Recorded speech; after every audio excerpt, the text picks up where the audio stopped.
নমস্কার স্যার, আজ আমরা দেখব কিভাবে মোবিশন পোস্ট ডিভাইসে ডেব অ্যাপ্লিকেশন আপডেট করবেন। আপডেট শুরু করার আগে ডিভাইসে ইন্টারনেট সংযোগ থাকতে হবে।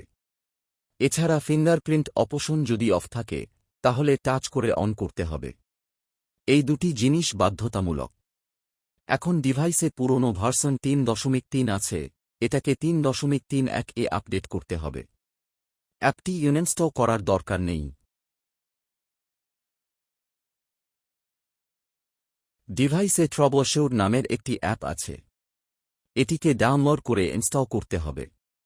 ইনস্টল হওয়ার পর এটি স্ক্রিনে দেখা যাবে। ট্রাবলশুট ওপেন করলে এটি পুরনো অ্যাপটি নিজে থেকেই ইনস্টল করে নতুন ভার্সন ইনস্টল করবে। এই প্রক্রিয়ার সময় ডিভাইসকে ইন্টারনেটের সাথে সংযুক্ত রাখতে হবে। ফার্মওয়্যার বা অন্য কোনো অ্যাপ আপডেট প্রয়োজন হলে ট্রাবলশুট সেগুলোকেও আপডেট করবে। তাই কিছুটা সময় লাগতে পারে। প্রসেস সম্পূর্ণ হলে ট্রাবলশুট অ্যাপটি নিজে থেকেই ইনস্টল হয়ে যাবে এবং ডবট অ্যাপের নতুন ভার্সন ইনস্টল হয়ে যাবে।